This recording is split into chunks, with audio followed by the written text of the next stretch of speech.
Hello, everyone. Very good evening. We'll just begin in 2 minutes. So yeah, please stay tuned. We'll just start shortly.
Raghu, can you share the PPT?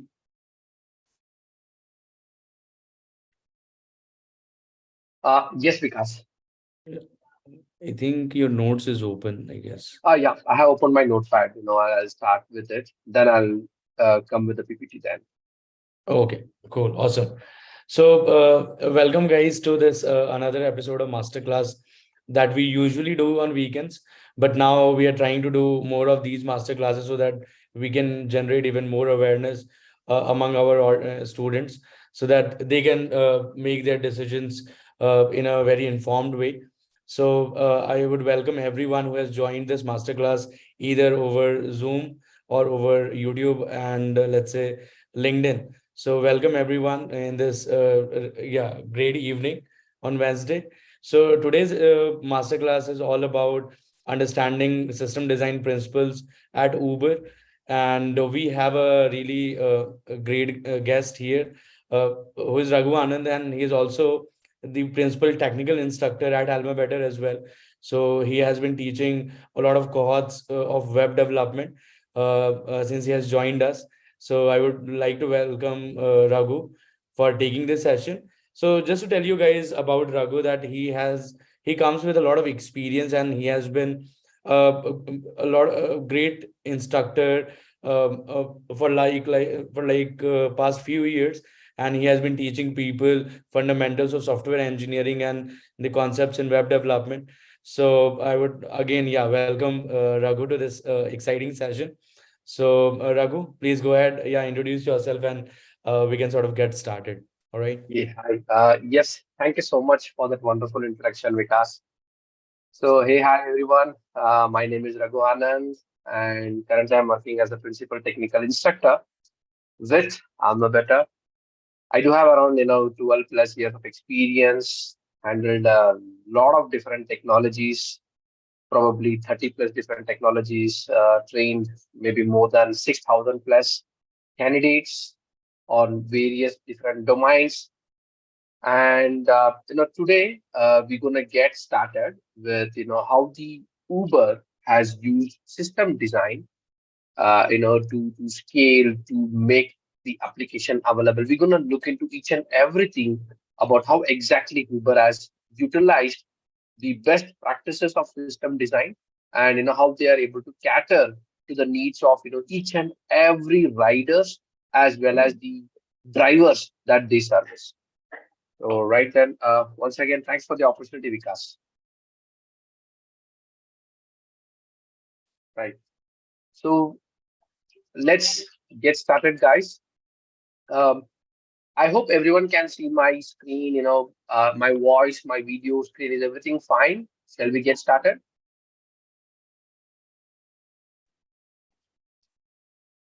Okay. All right. Good.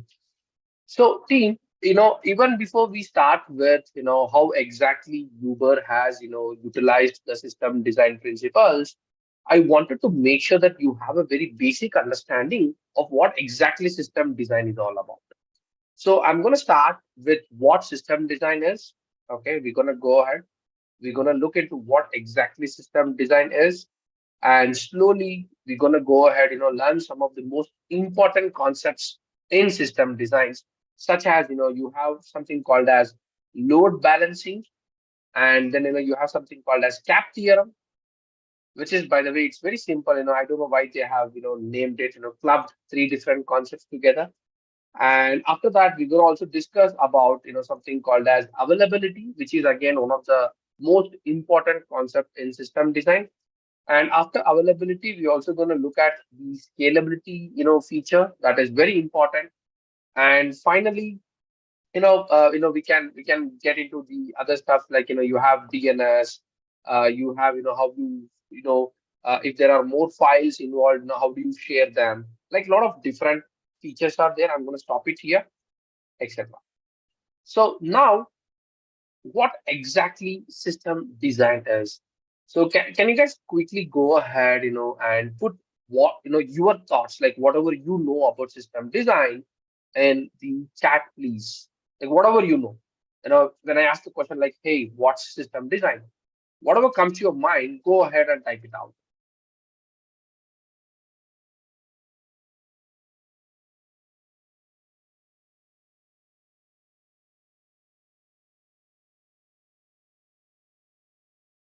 Okay, Siddharth says it's an architecture, um, overall design of a product. Okay, system that makes Uber work. All right, Shankar, system design is something which, helps to work everything. You can not just Uber, it goes for everything, from Netflix, uh, any website you take, they implement system design. Okay, so design what is used by people, the details of making a good architecture of any software. Okay, cool. Linking every minute things that forms system. Awesome. I think one more important point that I would like to say here is about the architecture as well. Okay, so that is something which is very, very important in system design. Creating a system that is most efficient to achieving our goals. Okay, cool. Now I would take that. So, guys, let me get started with a very simple example. So, let's say, you are, from a joint family background. You have around, 6 to 7 people in the family. Now, tell me, with just a two-wheeler, can your entire family travel? Is it possible? With a single two-wheeler, can this entire family of 6 to 7 people travel? Not possible. So now, with respect to the family member, the more the family members, you will have to, go ahead with a bigger automobile. Now, similarly, if you take these applications, okay, any applications for take, whether it is Uber, Netflix, it doesn't really matter. Any application you take, more the number of users, the better the application should be, so that it can handle all these people who gonna come in. Okay, so just like you answered, right? So a single, a simple two-wheeler can't be used to cater, or to carry 6 to 7 people. Similarly, a simple server, with a very basic, configuration, or a simple application, okay, which doesn't utilize any of the system design principles, it cannot cater to n number of users. Okay, you have 100 users, of course, it can cater 100 users, maybe 200 or 300, and after that, it just fails. I could give you one small example that everyone might have, realized this. Guys, what happens during the day of your, engineering exam results, or no matter whatever degree you're doing, whenever the results gets released, will you be able to access the the university's website to check your marks? Will you be able to do it? Okay, Siddharth here says the server crashes. What about others? Server down, right? Navnidan says the server is down. So what exactly is happening here? I mean, think about it. Do you visit the university's website on a daily basis, or do you visit it only during your result day? It's right. It's only during your result day, right? So, and see, that is what happens. So the university's website or the college website, okay, they are built in a very simple configured server. When I say simple configured server, the server's capacity is very small. It can cater to hardly, let's consider 1,000 or 2,000 users. But during the results day, don't you think each and every one are actually trying to access it? And you know what? If you remember, you would have opened multiple tabs and you're trying to access the website. Am I correct? Right? You yourself are sending 3, 4 requests, using different tabs. So now think about it. Okay. So you have so much of request going in, but maybe the server's configuration is not that great, or the applications, the way that they have built the application itself is not great. There are two things here. Please remember, team. So one is maybe it's due to the server's configuration. Okay, maybe the server's configuration is a too low, 2 GB of RAM, and let's say, 40, 50 GB of hard disk or something like that, very low, capable server, or it's because of the application, architecture, or how the application has been built.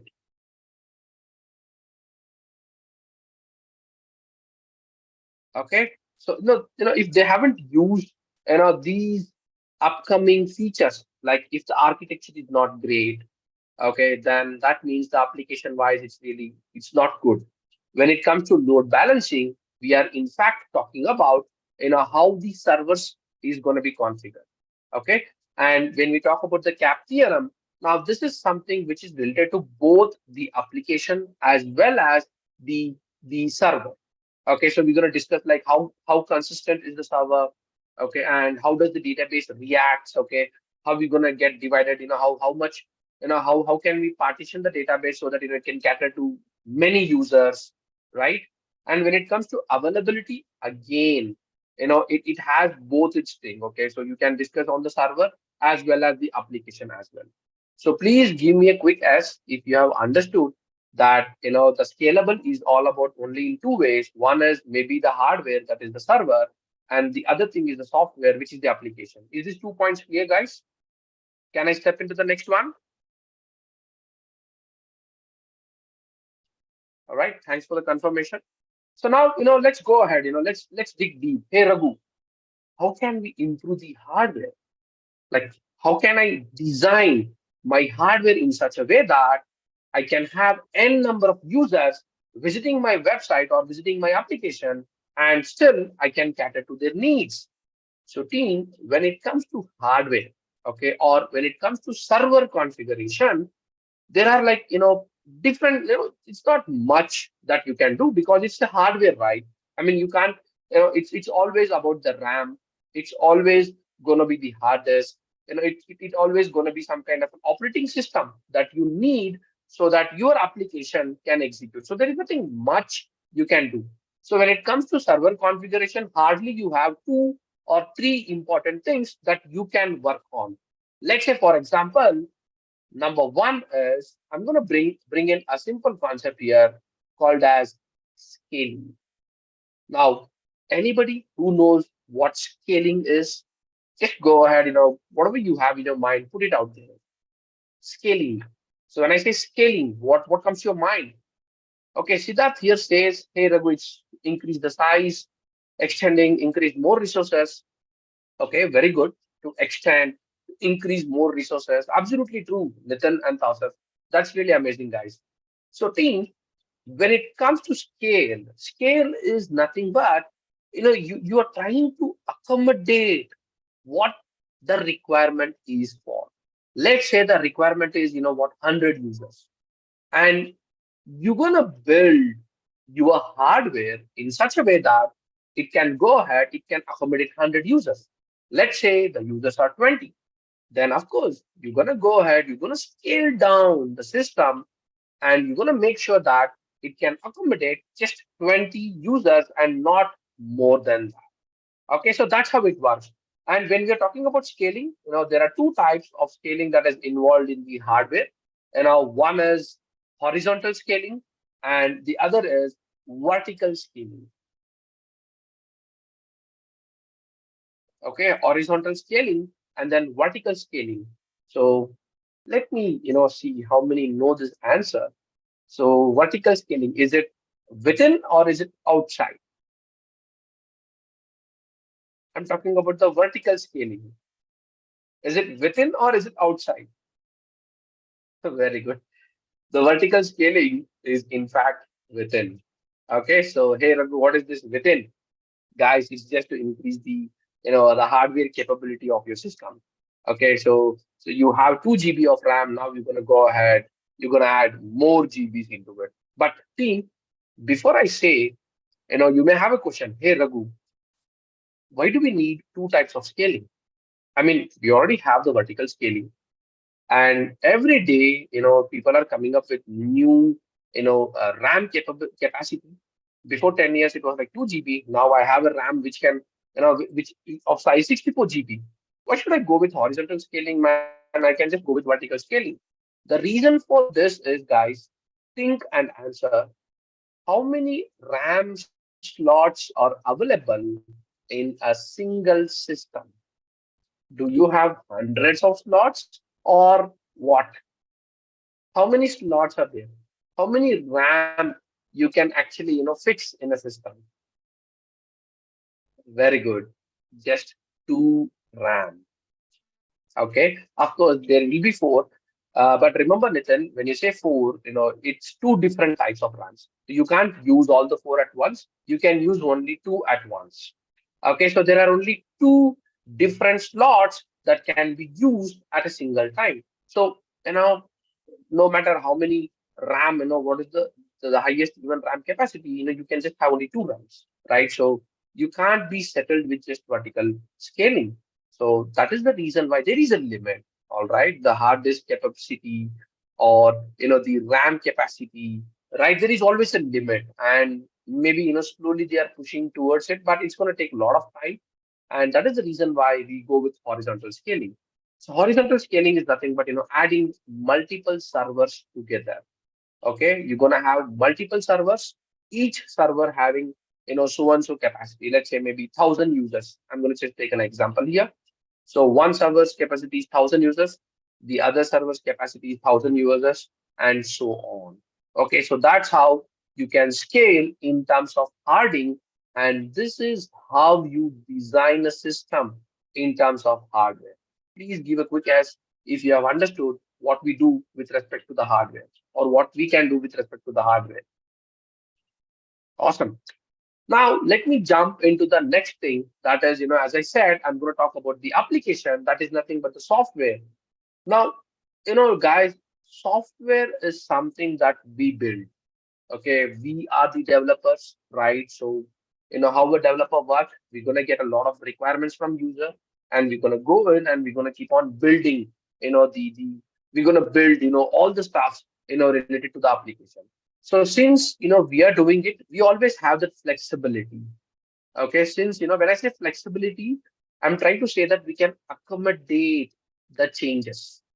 Okay, so you can build an application today with some different, different architecture, and tomorrow, if you feel that this architecture is not suitable, and you are having more users, you can build the same system with a different architecture, which can accommodate more users.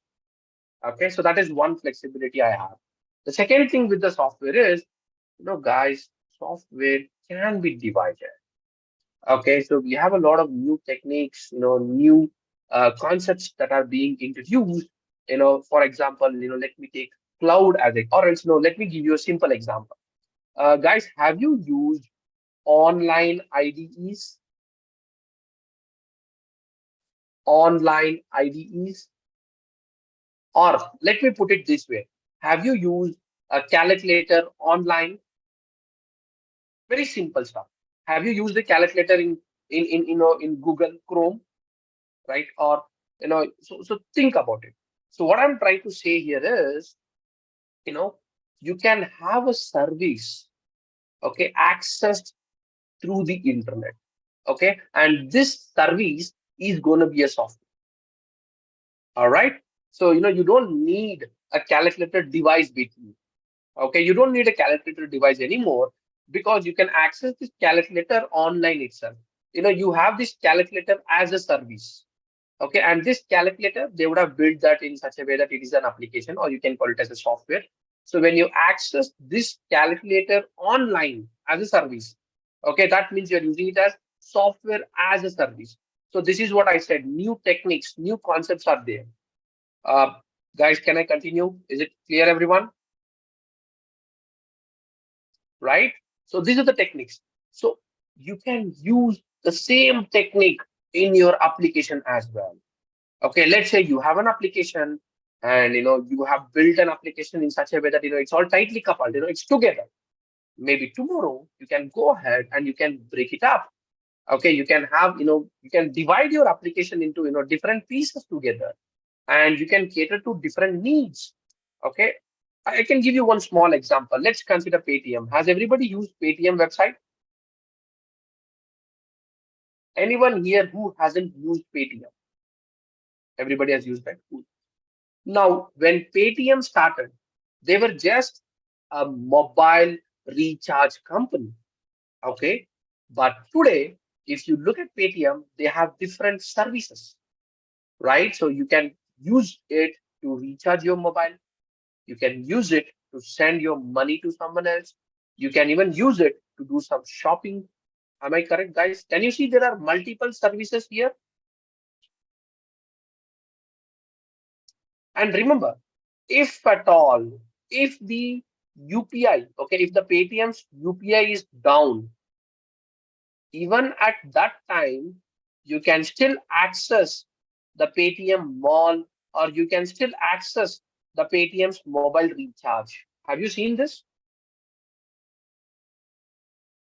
This is what I said. Okay, in terms of software, we have so much flexibility. Okay, hey Raghu, how can we do this? Whatever Paytm has done, how do we do it? Well, it's not just Paytm, even Uber has done the same thing. So when Uber started out initially, they built their application using a monolithic architecture. Okay, they used a monolithic architecture. Okay, I'm talking about Uber now. So, hey, Raghu, what is this monolithic architecture? As the name itself says, the entire software is a single block. It's a single block, and it's tightly coupled. Okay, it's tightly coupled. And hey, guys, since it is tightly coupled, or since it is a single block, there is an error in one of the line. Okay, now tell me, will this block work or will it be down?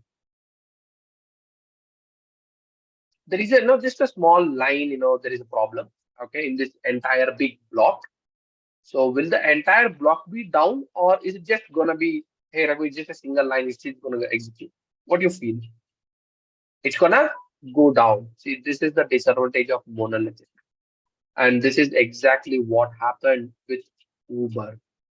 Okay, now when Uber started out, they were a very small company. They were just catering to, a rider and driver. Okay, that is the cab booking facility. Then what they did, then you had this Uber Eats, where they are trying to do this, restaurant, stuff. And slowly they started to add multiple different, services as well. And when they did this, when there was an issue with Uber Eats, it used to affect the cab booking services as well. Because as I told you, it was a monolithic architecture. Okay, so tightly coupled. So what Uber did was they went ahead and they in fact brought down a new kind of architecture. Anybody with the answer? Okay, Abhishek here already says, he already put down the answer there, I think, right? Microservices architecture. Hey, Tausif, see, it's very simple, Tausif. Let's say that, I have a water bottle here, all right? And let's say there is a small hole, in this water bottle. Okay. And now after some time, will there be any water in this? Will I be having any water here? No, right? Now see this stuff. What I'm going to do is I'm going to open this bottle cap here and I'm going to fill, some water in this cap. Okay. I have a water here and I have a bottle here. Now the bottle has a hole. Okay. So now after some time, will I be having any water in this bottle? No, right? It's going to be empty. But will I be having water in this cap still? Tausif, you there? Will it be there now? This is what microservices is. So instead of having a single bottle, or what I did was I separated that into two parts. Okay, I have water in two different things. So even if my bottle is gone, I still have, I end up having water to drink. Am I clear now, Tausif? This is exactly what microservices is, guys. Okay, so instead having a single piece of software, they have just divided that into n number of small pieces. Okay, so that even if one of the small piece is having an issue, it really doesn't affect the other things. Cool, everyone? Can I move on to the next point, guys?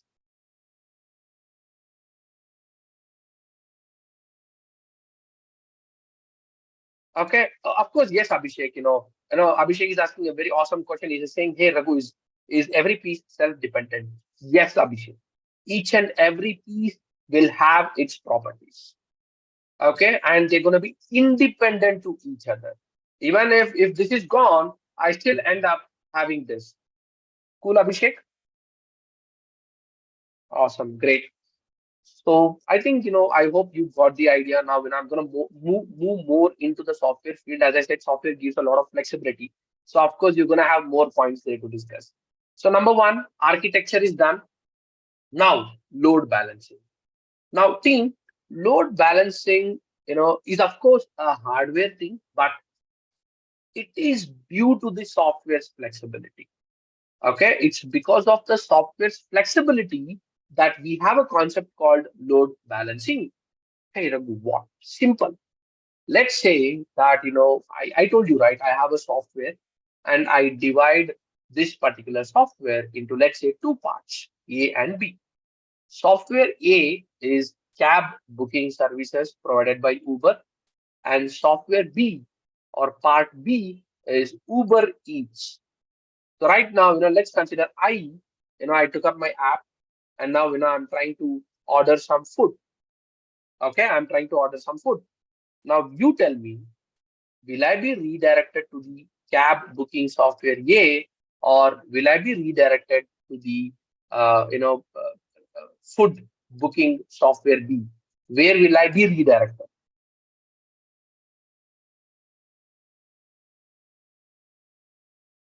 Come on, guys, please keep it interactive. That way we can learn a lot. So tell me, I'm trying to order some food. So will I be going to software A where the cab services is there, or is it going to be software B? It's going to be software B, right? Uh, yes, Vikas, we're going to do it. All right. So it's going to be software B, right? So what exactly, this load balancing is, this load balancing, whenever there is, whenever you have, someone coming in, you're going to go ahead, you're going to redirect them to that particular software. Okay. And in load balancing, again, there are multiple stuff. The one that I gave you an example, that is called as DNS load balancing. Okay, based on the kind of the software I'm trying to access, I will be directly aligned to that particular software. All right, so DNS load balance. And then there is another one. Let's take for example this software B, right, the cab booking. So inside this, of course, there are two parts. One is the rider booking the trying to book a cab, and then the other one is the drivers, who are trying to access the stuff. So there are two people there, right? So now you tell me, so this software A, can I divide that into another two more pieces? Is it possible? The software A, which has the cab services, can I divide that into two more parts? Of course, yes, we can divide it. Okay, so one part would be for the riders who are trying to book the cab, and the other part would be, the drivers who are trying to access the particular thing. Okay, so again, in that way, what happens? You can have a normal load balance. Okay, so when a driver is trying to access, he will get into software A first part, that is the driver's one. And when the other person is trying to book, he's going to go into the other one. Okay, so this is how a DNS, load balancing technique works. Guys, I hope now you have been exposed to what system design is, and how we can scale the hardware and how we can scale the software. Can we now jump into the actual thing? Shall we go ahead now? I hope you have some basic understanding now. Shall we start, guys? Great, then. So now I'm going to directly jump into, how exactly this works in Uber. Okay, just a minute. I'm going to share a PPT now.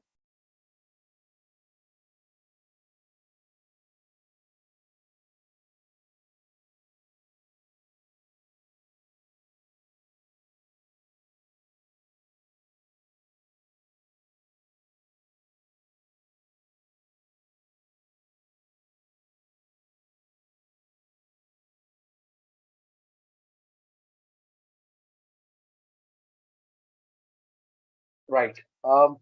Guys, I hope this is visible. Is the PPT visible? Please give a quick yes.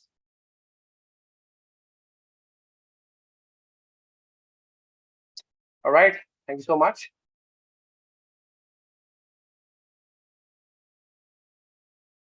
All right, great. So team, so as I said, right, so we have seen, some very important concepts of system design. So now let's look at how these concepts are used in Uber. So the very first thing, what exactly Uber is. So, most of you might be already knowing the answer here.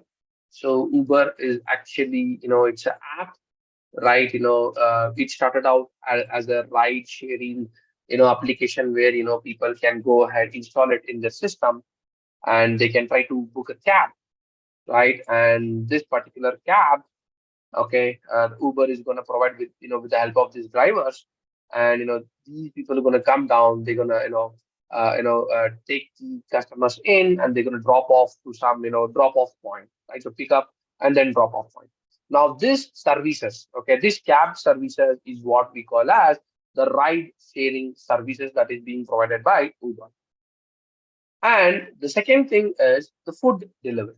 So, you might have heard this name again, I'm telling this for one more time, the Uber Eats.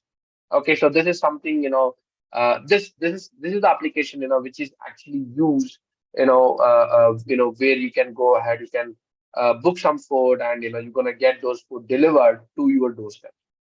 And the next thing is the freight transportation. This is something like, let's say you have you're running it's a logistics thing. Okay, so you have something that need to be sent to one of your friend, or you want to go ahead, push it to to somebody else, right? So that is when you access this freight transportation, where you're gonna go ahead, you're gonna book some kind of a courier, right? So it can be a truck, it can be some form of vehicle, based on the luggage capacity or the capability that you need. And once you do it, you're gonna get that, you load them off, and that just gets reached to the destination. So these are the three different services, okay, Uber is providing. Now, team, you tell me, based on the architecture, should I follow, you tell me which is best. Should I follow monolithic architecture or should I follow microservices architecture?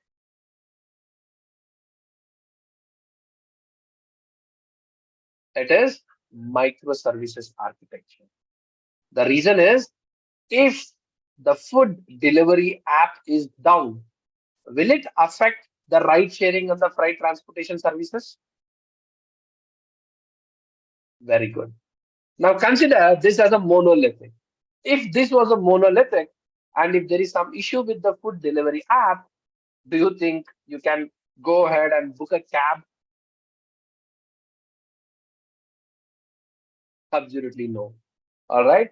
So it's because of these services, okay, that Uber went with microservices architecture. So the software that Uber has built, or the application that the Uber has built, is microservices architecture. All right.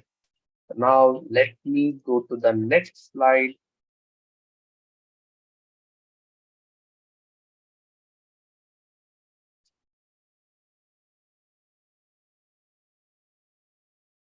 All right. Yeah. So here it is. As you can see, you have the Uber cabs, right? Just a snapshot of it. Then the Uber Eats. So you can go ahead, you can pick up some restaurant that you want, and you can book it. And then, you have the Uber Flight, where you're going to go ahead, you're going to waiting for some, uh, container or some parcel to get.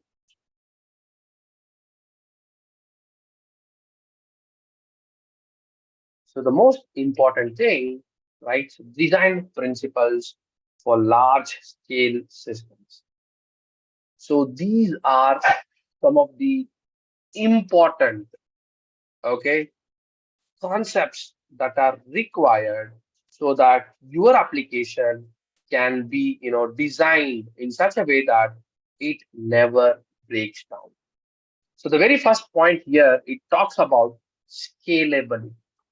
Guys, I think we have already covered what scalability is. Can someone quickly go ahead and say what was scalability that we discussed when I introduced the concept to you, right? Based on the number of users, you're going to go ahead, you're going to scale your system. And this is talking about in terms of the hardware. Okay. Now come to the availability. So team, availability is again something that deals with your hardware. Okay. Let's say you have, two servers. Okay. You have gone ahead and, you have two servers, and due to some, these two servers are, let's say these are hosted in, some city in India, and due to a storm, right, there was this huge power issue that this particular city is facing, and the entire city's electricity grid is down, due to which the servers, where you have hosted, that power supply also gets switched off. And now guys, when it goes down, will anyone be able to access the services now?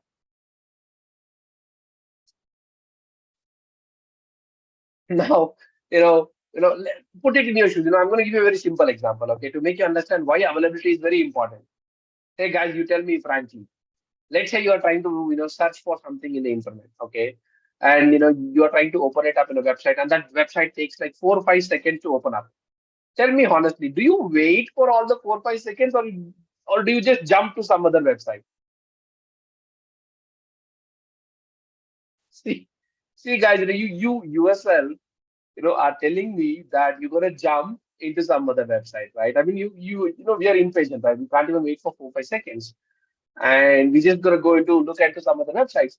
Now, think in terms of Uber.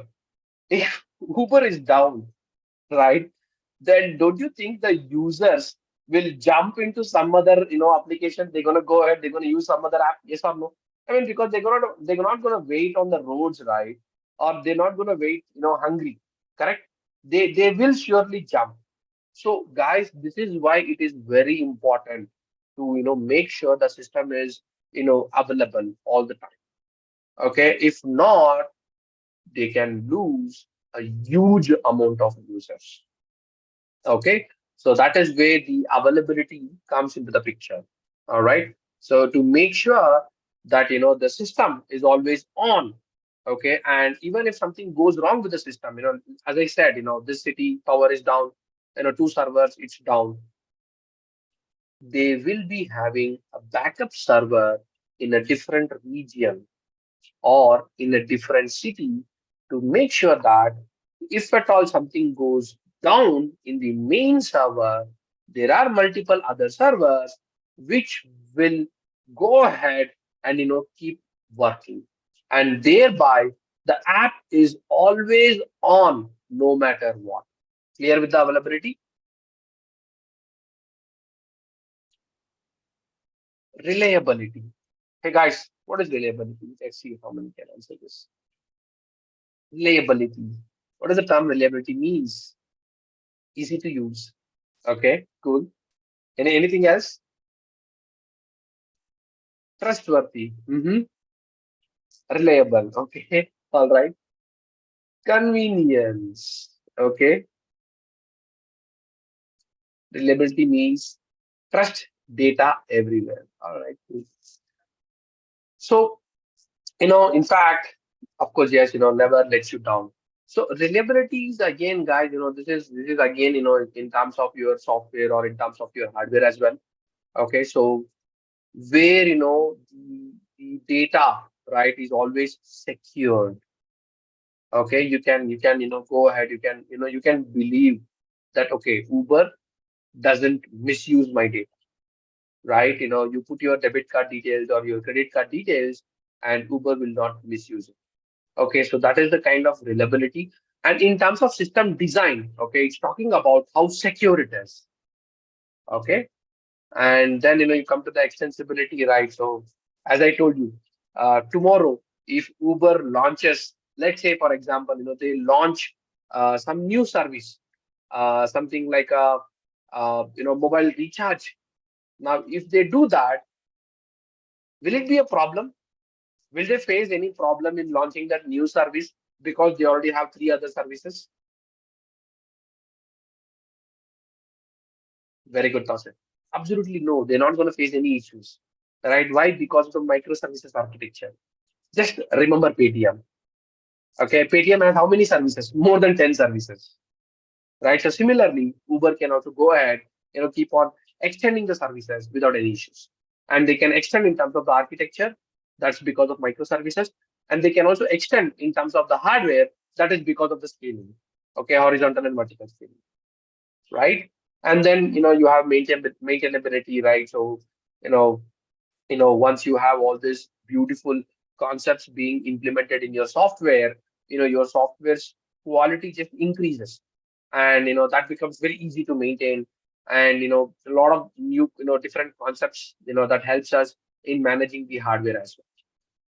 Fault tolerance. Anyone? What is fault tolerance?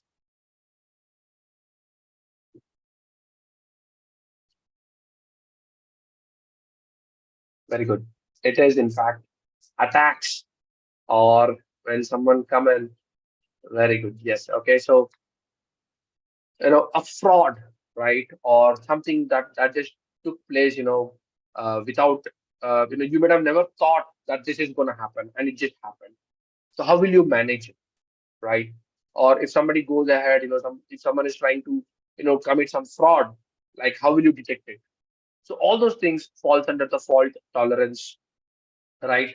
what all issues that you're going to face up, and you won't be even thought that these issues will come up, right? So even for that, you need to have a plan. And then and of course then it's talking about the modularity, right? Then security, which is once again very simple. Secured data needs to be encrypted, etc.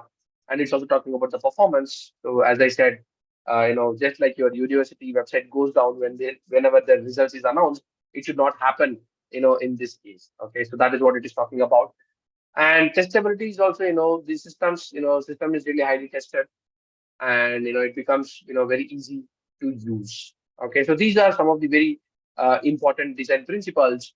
And team, I hope now you have understood about these principles. Please give me a quick as can I move on to the next concept here, right? The scalability, availability, how these things helps us in terms of hardware and software, and how exactly Uber is using it. Okay, cool, thanks for it. Let me move on to the next one. So hey guys, this is something which is very important. What exactly Uber has actually used, okay, in terms of back end and front end. So again, whenever we talk about software, we have this lot of flexibility, right? So you can have, as I told you, right, you have a software A and a software B, and these are now divided because of microservices. Now think and answer. Since we are using microservices architecture, and since I told you that each and every piece is independent, can I build these independent pieces with different programming languages?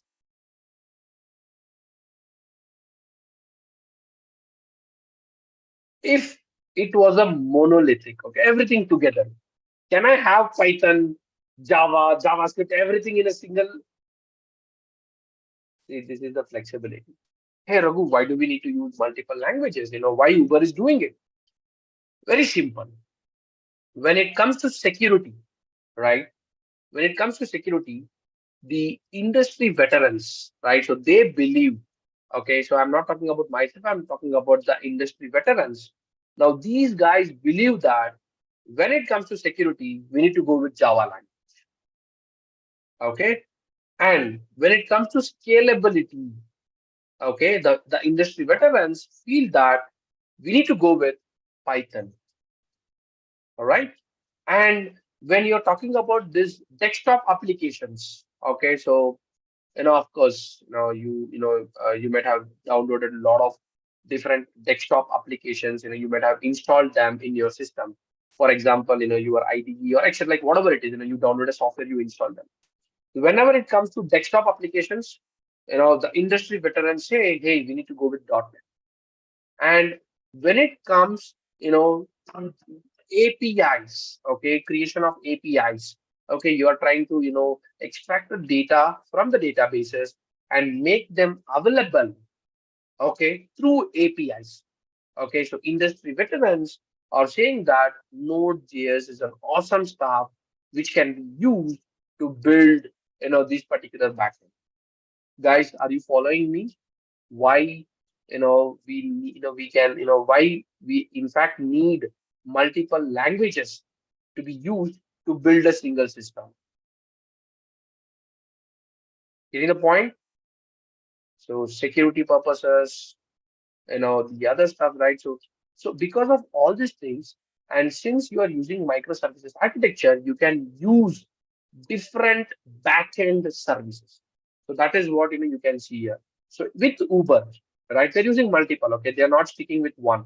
They are not saying that, hey, what, my entire Uber application is made up of Node.js. No way. Okay, so they are built in multiple different domains. So you have for database, right? So I can come up with this. Okay, for database, you have this something called as Cassandra. Okay, Apache Cassandra is there, and they also use Redis database. Okay, and they also use a different database called as Neo 4j. Okay, Neo J4 or Neo 4j database to store graphical images. So multiple different databases they use based on the data that they have. So similarly, based on the services, and for that particular services which which framework is better suited, they use that framework. Okay, but majority, I can say that they are using Java. Cool, everyone. Shall I move on to the next one, guys? Okay. So please remember this. So as you can see here, right? So it's a microservices based architecture. The databases can be Cassandra. No, Cassandra is what used majoritarily. Okay. But of course, apart from that, they also use Redis and all the things. And when it comes to the languages, as I said, Java is majorly used. But apart from Java, they also use Go language a little bit. Okay, and the other languages as well. So this is how they have built their backend and front end, for this particular stuff. Now, this is something which is very important, right? The front end architecture. So we discussed about the back end, the database thing. Now, the front end is what we're going to concentrate. So, team, when it comes to front end, how do you use the Uber app? So, majority of the times, you're going to use it through your mobile phone itself. Of course, you can also use it using the desktop, right? You can go ahead, you can open Chrome, or you can open some Mozilla Firefox, and from there as well, you can go ahead, you can utilize it. But majority goes through the mobile-based application. So now think about this. Of course, I'm going to come down to the architecture diagram, but just a small thought. So think and answer. Okay. So you have a request coming from a mobile phone. You have a request coming from some desktop. Okay. So should I use two different servers for them, or can I use a single server?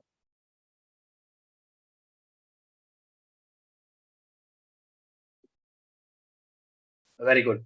Most of you already know the answer, right? A single server is more than enough. Okay. You really don't need multiple servers. All right. Of course, yes, because of API. Absolutely right, Navneet. Absolutely correct, right? So thanks to APIs. Okay, as I said, remember, Node.js is used to build the APIs. So you have a set of APIs, and whether it is from a mobile phone or whether it is from a system, that doesn't really matter. Okay, so you will trigger the same API. So everything can be redirected to a single server using APIs. Please give a quick guess if you have understood this.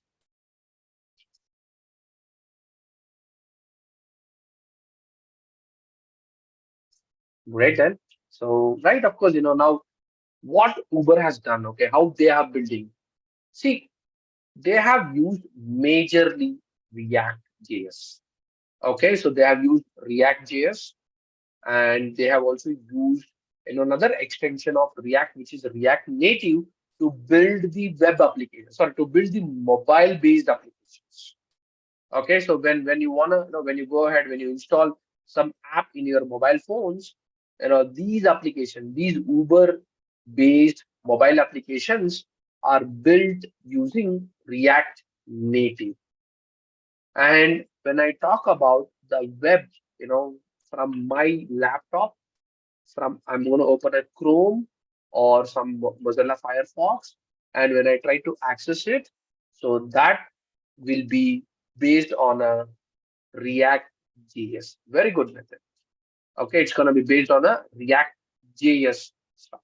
Okay, so that is how Uber has built their entire front end. Okay, React Native for mobile based and React JS for desktop based entry. And of course, no, they have used multiple different frameworks, as I said, right? So one is, of course, yes, Shan, Shan is asking JavaScript. Yes, React JS is actually a JavaScript based framework, right? So that's how, it is used. Okay. Yes, yes. And of course, when I talk about React JS and React Native, let me be very clear. According to the industry, veterans, right? So they say that, the React Native and React JS are almost similar in nature, and they say it has a similarity of around 60 to 70%. I hope, Abhishek, I answered your answer, right? So the similar code base, right? So according to the industry veterans, it's like 60 to 70% is going to be same code. Okay, so that is why whenever you're going to build an application using React.js, it makes sense to build a mobile-based web application using React Native. Okay, now let's move ahead.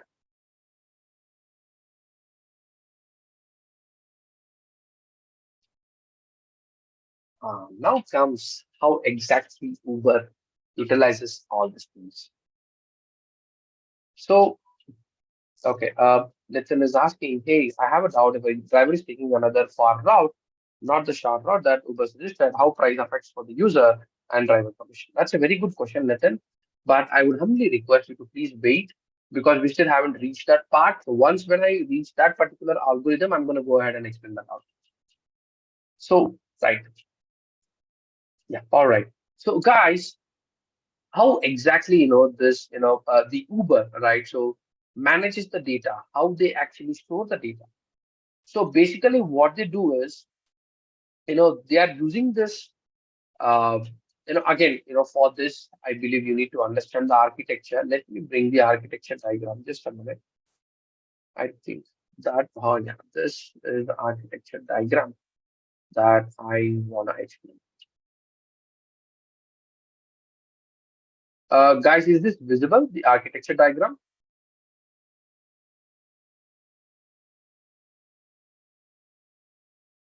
Okay, cool. So please listen. I'm gonna make, I'm gonna explain.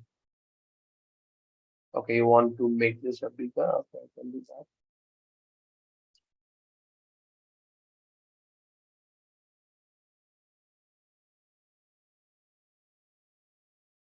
Okay, just a minute.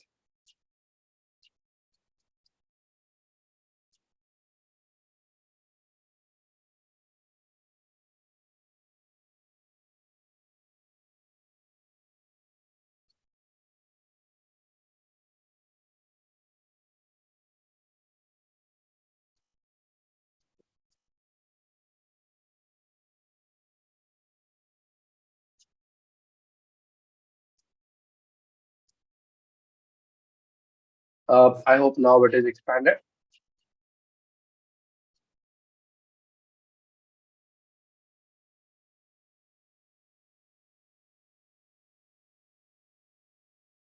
Okay, cool.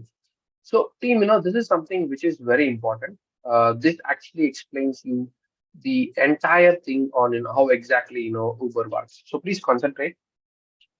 So the very first thing, on the left-hand side that you can see is, there is something called as supply and demand. Okay, very important concept. Supply is nothing but, how many drivers have registered or how many cabs are available. Okay, that is going to be the supply.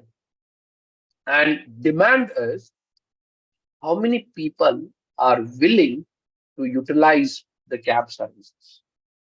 Okay, so supply is I'm talking in respect to the cabs that are available, and demand is I'm talking with respect to the number of people who are ready to use these services. Now both have different interfaces. Okay, so when you install Uber, you will install it as a user, and when the cab, the owner of the cab or the driver, who is driving that cab, when he installs, he's gonna install it. He's gonna have a different interface altogether. He's not gonna have a same application like two different applications. Now, these two different applications, okay, passes through a firewall. Now, this WAF, this is a firewall. Hey, Raghu, what is this firewall? Well, guys, this is a layer, okay, and this layer is nothing but a security layer. All right. So, what if some hacker, or what if someone hacking the Uber application, and he's trying to get into it. So this particular firewall, it makes sure that you can't have some unknown users getting into the system. Okay, it's going to check the authenticity of the users, rider, or it also going to check the authenticity of the cab drivers. Okay, is it really the cab who is actually getting in? That particular person is getting in. Is it really a genuine user who is trying to utilize or who is trying to use the services of Uber? All right. So this firewall is a check. It's a layer of security which prevents, unknown, users coming in. Okay, so Nitin is asking, is there a technology there to implement firewall?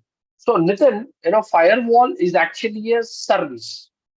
Okay, it's a software as a service. All right. You have multiple different types of firewalls. All right. So in Azure, you have, one or two firewalls there. Okay. In AWS cloud, you have some other firewall. So each and every, cloud provides you a different kind of, firewalls. Okay, they have built it. Okay, and of course, now Nitin, you are right. VPN is also a firewall. Okay, so that is also there, right? So virtual private network, or just a firewall, or you have advanced firewall, right? So you have, you have something called as Cloud Watch. Okay, which also acts like a firewall. Or guys, have you heard about application gateway or network gateway? Have you heard about application gateway or network gateway? In fact, that also behaves like a firewall. Okay. The application gateway also behaves like a firewall. Here we go. What? Very simple. Application gateway. It's the gateway to the application. No matter how many requests comes in, it goes through this application gateway and it filters out. Okay. It just acts like a layer of security. All right. Uh, right. The next thing is, something here called as LB, which is nothing but load balance. So guys, as I told you, right, remember, you're trying to book a cab. Okay. You have placed an order for a cab to your location. Now, when you place the order, right, have you seen the driver's location will be visible in your phone? Correct? Yes or no? Including the driver's location, have you seen the time of arrival will also be seen? And if you look at the time of arrival, initially it's going to show you maybe 3 4 minutes, and slowly it's going to keep on reducing based on where the cab is at that particular moment. Have you seen this? Sometimes due to some road has closed or due to some festival is going on, the cab driver, suddenly he may take a longer route. Initially, he was coming in the shorter route. It shows you 2 minutes, and all of a sudden he took a longer route, and now it shows 6 minutes. Okay, so okay, yeah, cool, cool, cool, cool. Okay, very nicely. So, so this is how it actually you have this particular stuff in your stuff. Hey Raghu, now how does it communicate? Now, guys, once you book a cab, are you refreshing the application every second to know where the person is? Are you doing any refresh? Are you sending the request again and again? No, you're not refreshing. In fact, are you doing any kind of requests in the application once you book a cab? No, right? Absolutely no. Once you book a cab, you just relax and sit down. But how the time is getting changed, how it is happening? Very good, Abhishek. So, guys, the time, right? It is actually in real time basis. And Raghu, who is responsible for this real time, reflecting the real scenario? Well, we use event streaming software called as Kafka. So, guys, after the load balancer, at the top, can you see Kafka REST API? Kafka is an event streaming process. Okay. And why we use this Kafka is to get the data in real time. Please give a quick guess if you have understood this. Hey, I'm sorry for that. Yeah, everyone. So Kafka is something which is used to get the data in real time. Okay. I'll come to it. Siddharth, that's a very good question. I'm going to come to it. Slowly, I'm going to introduce, each and everything. Just another 10, 15 minutes, this will be done. All right. You'll get an entire idea of how the system design of, Uber is. Another 10, 15 minutes. Cool, Siddharth? Right. So guys, as I said, Kafka is, used for this event streaming. It's going to track all these live events and it's going to keep on updating. It's going to communicate between the between the riders application and to the cabs application. It's going to collect all the data and it's going to do some operations behind the scene, and then it's going to put that real time to the rider out there. Okay, that's all taken care by Kafka. And if you look at Kafka, right, so in the diagram, you can see that Kafka is again connected to multiple different services. Okay, I'll tell you why, all these services are needed. So if you look at one of the services, Hadoop, okay, where of course, the data is being, watched, you're trying to get something, out of the data. Then you have the fraud detection, right? What if someone has, made a request and it's a fraud, to check that. Then, you have the maps creation, right? So once a user tries to book a, book a ride, of course, the from to, you need a map to exactly understand how far the distance is from one point to another point. So without knowing, without even knowing what is happening in the map, you can't really, put the ride out there. So you need, to get that map, and you need to get that calculation that happens in the map as well. Okay, so that is what the third service here is doing. And then you have the pricing surging. Now, have you seen these guys? In a normal time, if you want to reach from one place to another place, it's going to cost you 50. But during the rainy days, the same kilometer, the same from to, it's going to cost you 80 or 90 rupees. Have you come across this?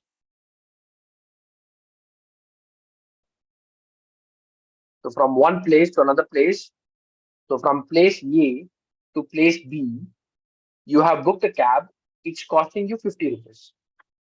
Now, during the rainy days or during some extreme, night, okay, very midnight, 2, 3 o'clock, etc., you are trying to cover the same distance from A to B, but this time it is not showing you 50, it is showing you like 80 or 100.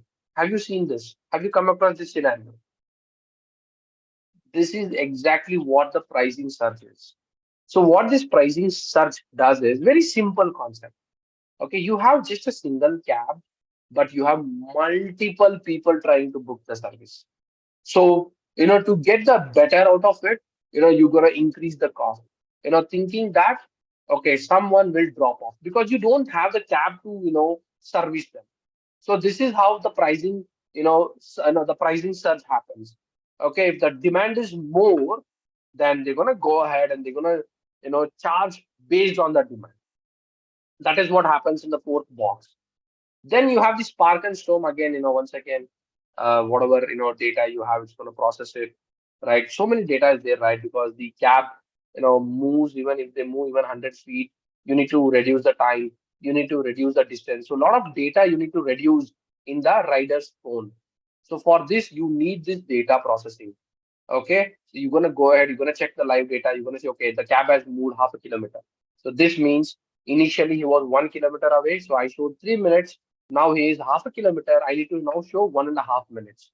So this is how the calculation happens, and then it's gonna put 1.5 minutes in front of the user.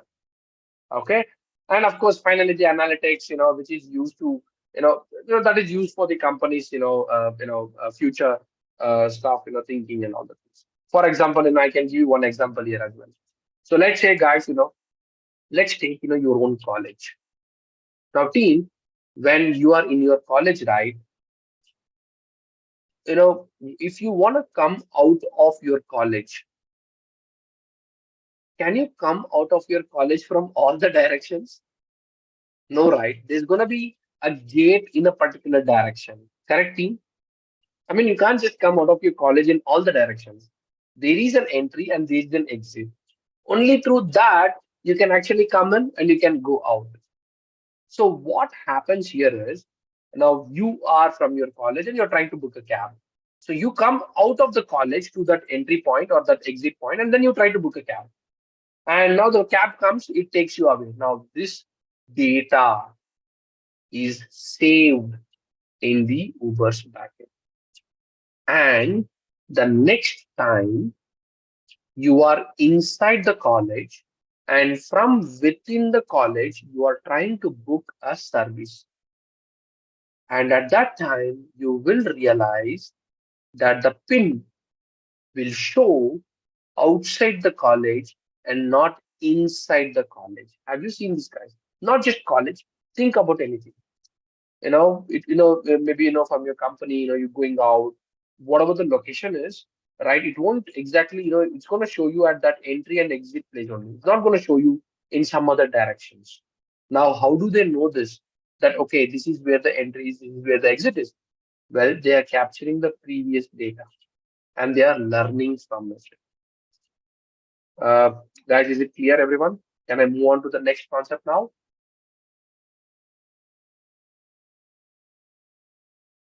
Please give a quick yes.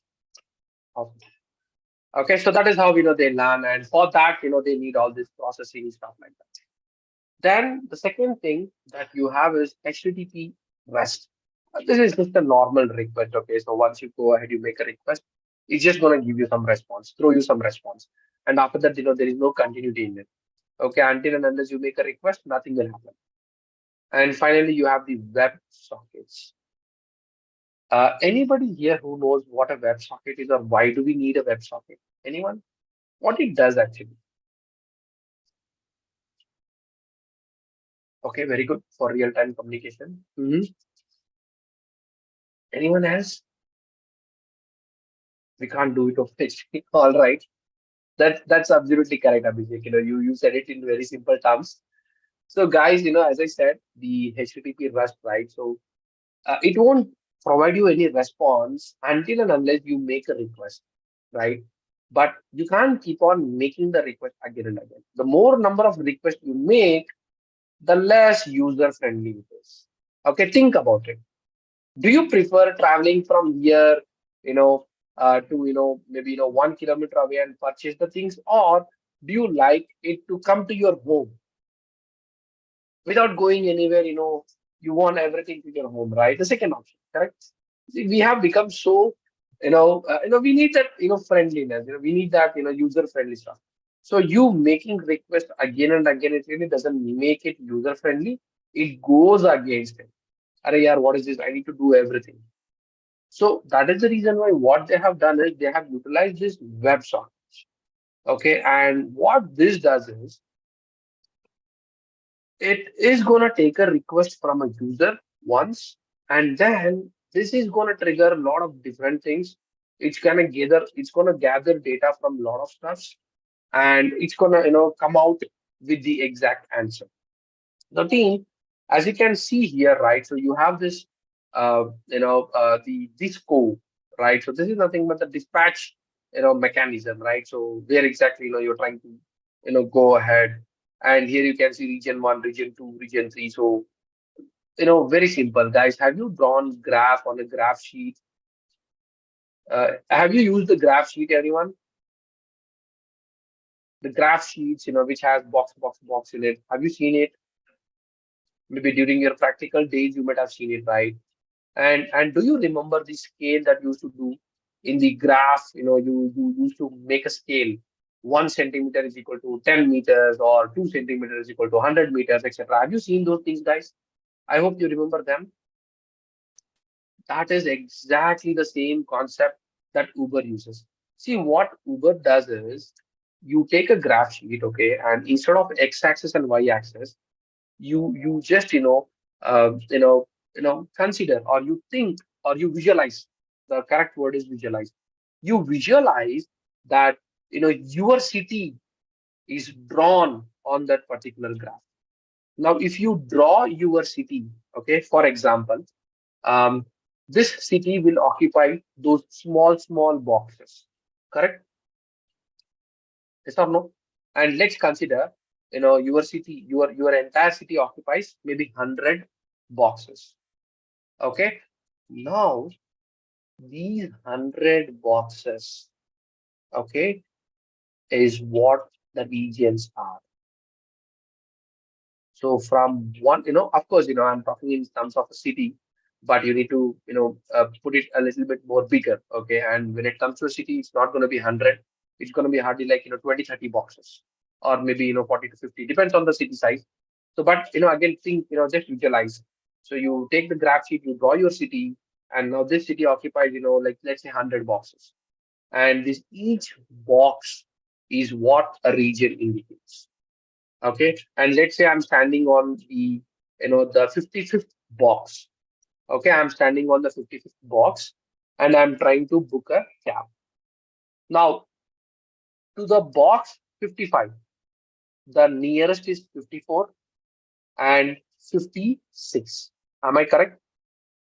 For box number 55, the nearest is 54 and then 56. Yes or no, guys? Just visualize. Following? So now, what Uber does, or what this Disco and the dispatch stuff does, is it's gonna check, is there a cab available in the 55th box or 54th or 56th. Then it's gonna calculate. Okay, let's say there is a cab in 56 as well as 54. Now it's gonna check. Okay, is the 54th near to the person, or the cab in the 56th near to the person? It's going to check the cost. It's going to calculate the particular cost and who can actually come, sooner to me, so that I can be, I can get into the cab. All these calculations are done. How? Of course, they are having the data. You can see there, right? The disco is, slightly dotted lines to the backup data center, and the data center is nothing but your entire data. All the data is stored there.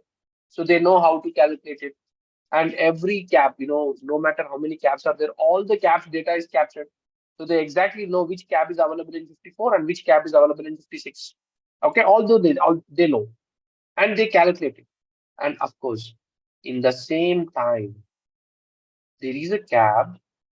Okay, there is a cab which is traveling towards my location, and this cab already has a passenger in it, and it is coming to my location to drop that passenger.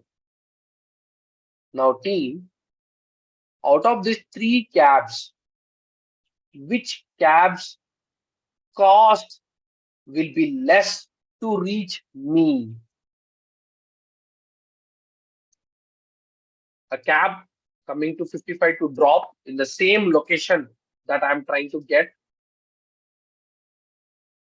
There is a cab in 54. There is a cab in 56. Which one will take less cost to reach me at my location? Very good. It is the cab which is coming to the location from where I'm trying to get into it. All right. So this is how Uber calculates which is the best one. Okay. And they also know this is how it works. Of course, guys, there are, the algorithm is huge. It's a really huge one. Okay. They use a lot of different stuff. The time taken. Okay. What if the cab takes 20 minutes to reach me? And these cabs can reach me in 5 minutes. At that time, which one they will select? Are they going to select the cab which is coming towards me, or something, someone from here? Which one they will select? They will select, the cab which is 5 minutes away from me, right? So that is how, okay, so they calculate all these things. Okay, because you can't make a user wait for 20 minutes. Come on. It's gonna make you lose your customer. So this is how the dispatch mechanism actually works. Okay, it's gonna check the nearest cabs. It's gonna check the cab that is coming towards you. And based on that, the cost factor is calculated. Very, very important, guys. Do you pay the money from where you get into the cab, or from where the cab comes? When does the price, or when does the meter, let's say meter, okay, the price meter, when does it starts? It starts from where you get into it, right? From your location, not No, Nitin, not from there. Once he reaches, he's gonna press OK. That is when the charge will start. That is how it actually charge starts. So the person, when he comes to you, right, that cost, it's his, right? Okay. Of course, yes, that is true. But again, the time, as I told you, right, the algorithm is very complex. So it takes everything into account. The time taken, the cost, all these things are taken into the account, and then it's going to go ahead, it's going to calculate out the best for the driver and the best for the user. That is how it balances. Guys, is it clear? What is the use of Disco here, and how does it have, or how does it work? Okay, Tausif, please go ahead, put your doubt. Let me explain it. Now, guys, let me move on to the next step. So, then, you have, this particular, database, right? So you can see at the very bottom of your screen, you have this, RDBMS. Then you have these node regions. These node regions are nothing but, the box that I was talking about. Okay, so it's going to have all those things there. Okay, that entire, picture is going to be there so that, it can understand, how much cost is incurred. Hey, you can ask me, hey, Raghu, why do we need to calculate all those things? What exactly the need is? Well, consider this. I hope everybody, right? Everybody would have.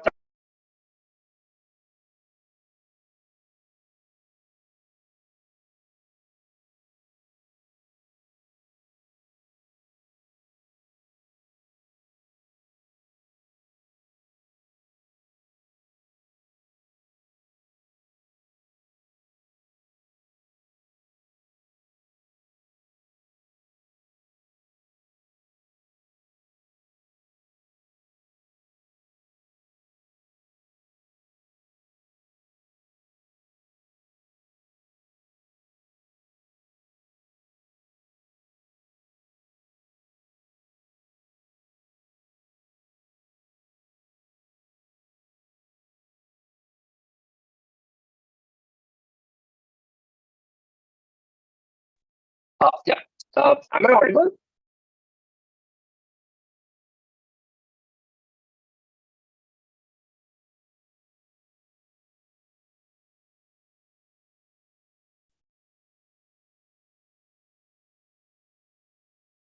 Hey guys, am I audible now? All right, great. Uh, yes. So let me share my screen again.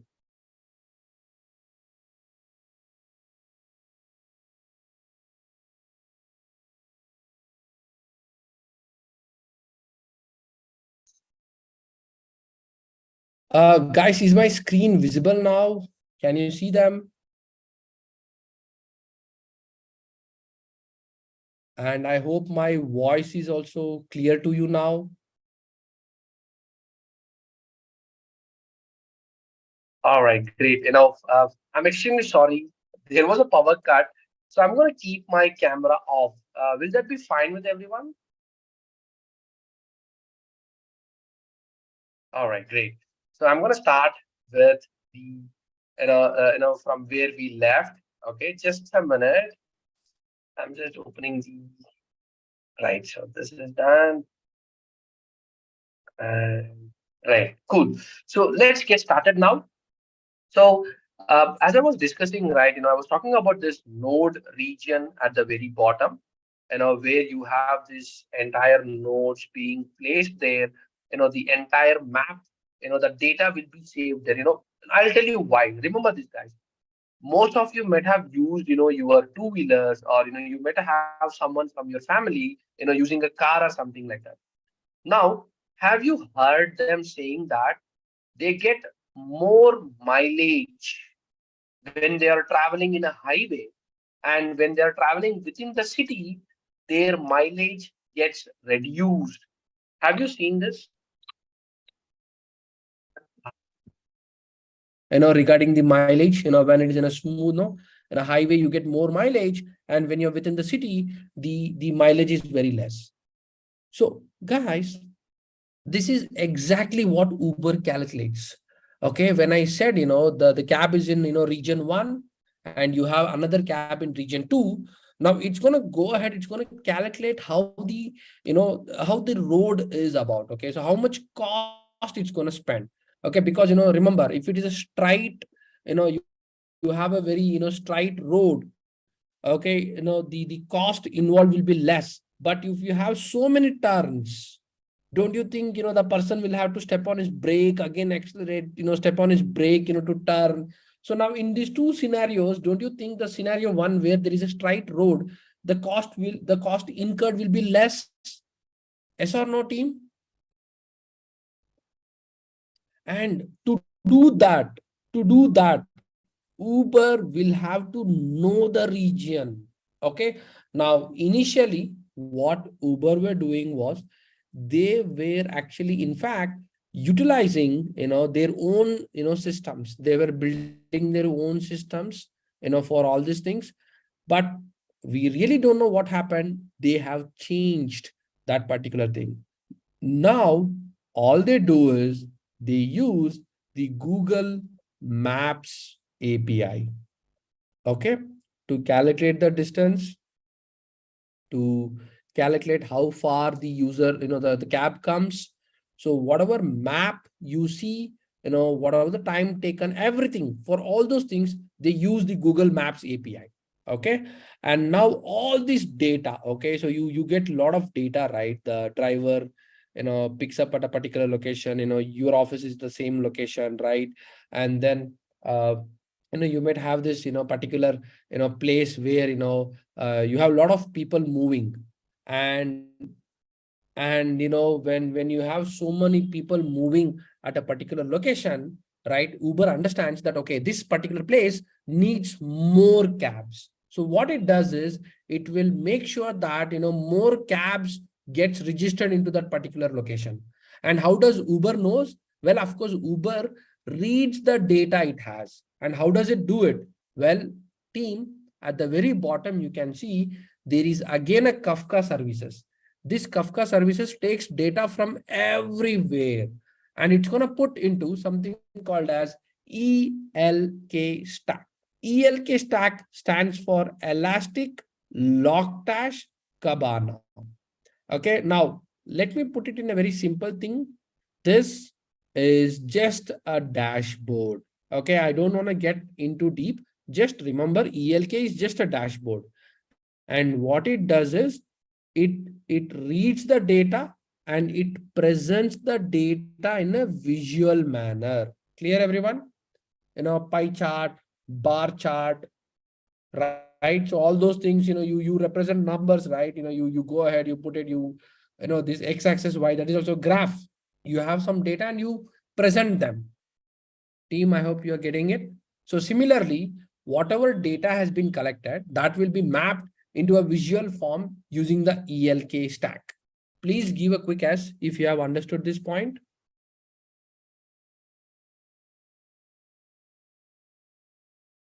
Okay. So, right. So guys, this is how the entire architecture, okay, the system design of Uber actually works. And so I think, I have explained all the things, how the pricing works based on the demand, how they use the Google's API for the map creation, right? How they store the data, huge amount of data is there. Okay, so they book approximately 14 to 15 million. Okay, 14 to 15 million, rights. So many data is there. So that is also being saved, right? So that is how, this particular, systems architecture is. If anybody have any doubt, please go ahead, put it out. Let me answer it. Yes, Navneet, please go ahead. What's your doubt?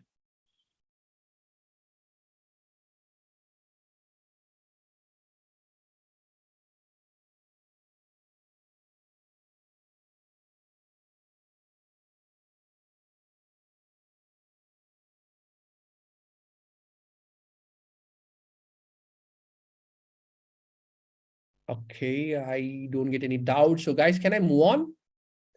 Is everybody with me? Is it clear, guys?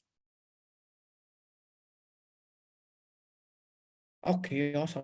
So let me jump quickly into the next slide.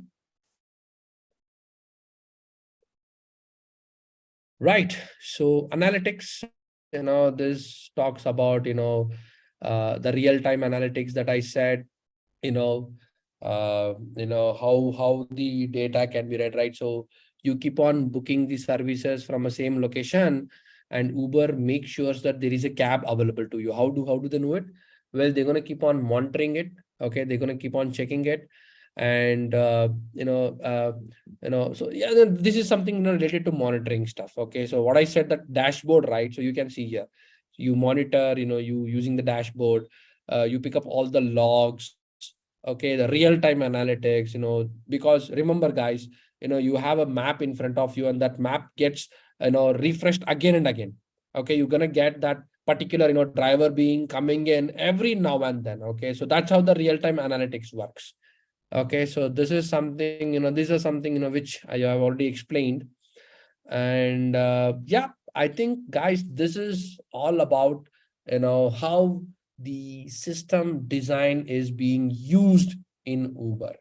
Okay, so let me quickly summarize before I give it to my colleague. So what we did was, we started out with what exactly system design is. Then we learned that the system design, has to be done with respect to the hardware as well as the software. We try to understand how it works on a hardware level. Then we try to understand how it works on a software level. Then we started with how the system design is implemented with Uber, right? We went ahead, we saw, how they have implemented it with a very nice awesome diagram of system design. And that's it. So I have a few questions here. So let me answer them.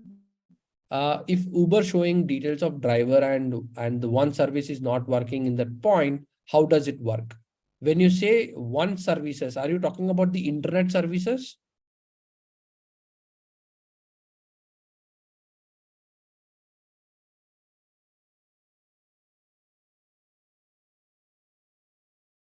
Not internet. Then if Uber showing details of driver and the one service is not working, no one of the microservices.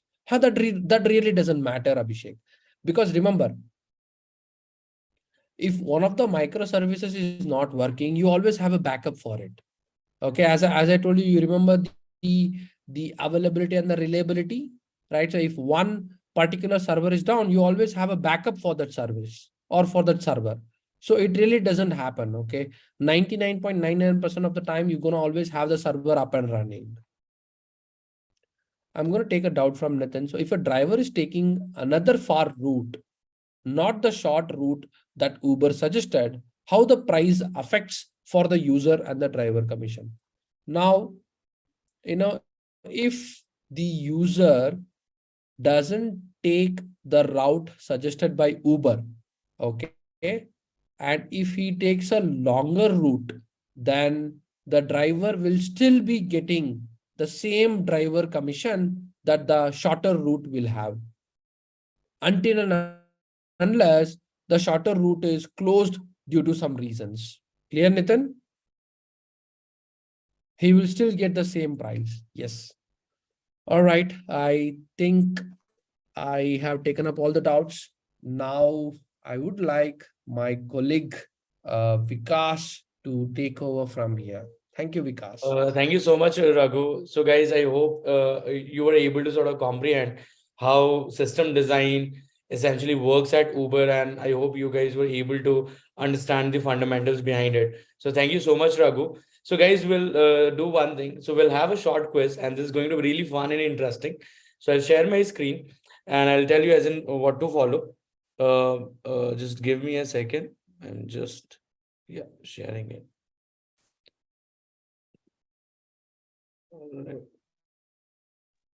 I hope you guys are able to see my screen. Can anyone confirm? Right. Awesome. Awesome. Cool. So let me just play this quiz, guys. This is going to be really interesting. So what you need to do, just open your phone, open your browser in your phone, go to kahoot.it and enter this game pin, and you will also be prompted to write your nickname. So please do that and write your proper name so that we can identify who is topping the quiz and we can give out the goodies. So goodies are also awaiting at the end of the quiz. and we'll disburse that through email. So please join it. Go to kahoot.ed, enter the game pin, and choose your nickname. And yeah, we'll get on with it.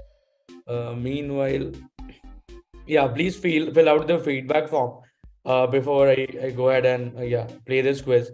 So because this feedback is really important, we can work on how to improve this such master classes that we do. So we really value your feedback, and that will be really helpful for us to keep improving in future, right? So please do that, and I'll just pause for like a few seconds, like 30-40 seconds, and meanwhile you just fill out the form. So link Narendra has already shared over the chat, so please do that, and we'll get on with the quiz. All right.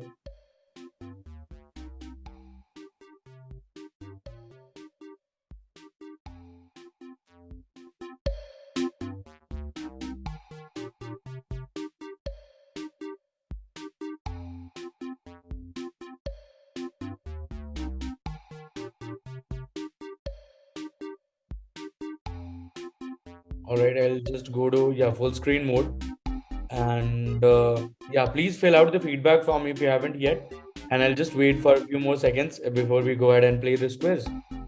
All right. So, all right.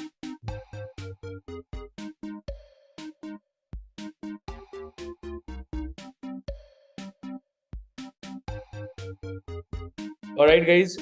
So I think we can begin with the quiz.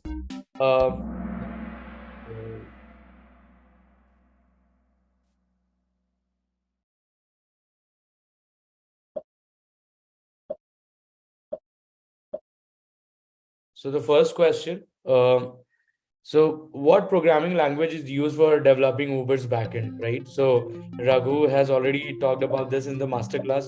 So what do you guys think? Java, Python, JavaScript, PHP. Remember, this is a multi-correct answer. So you can.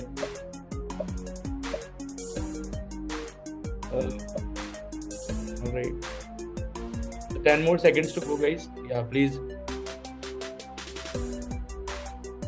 Yeah, please don't mention in the chat. Mark your answers. Tap the corresponding color. So most of you got it correct. It's Java, primarily, right? And let's move on to the next question. So, how does Uber match riders with drivers? So this is the second question.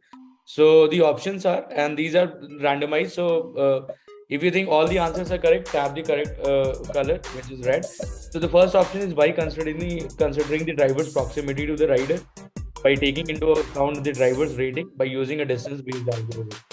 So what do you think, guys? Yeah, so the answer is all of the above. All right. So let's see. So Sunny is at the first, Aisha is at second, and Hamil is at third. Let's move on to the third question. How does Uber handle surge pricing during peak hours? So by dynamically adjusting the fare based on demand and supply, by increasing the base fare for all rides, by charging a fixed percentage of the fare as the first price, by offering discounts to riders during peak hours. So what do you think? Right. So the first option is the correct one, which is dynamic pricing based on demand and supply. So so Sunny is still at the top. Siddharth is at second, and Abhishek is at third. Great going, guys. So here is the penultimate question: which database system does Uber use for storing ride data? Right? Is it Oracle, MongoDB, Cassandra, MySQL? What do you think?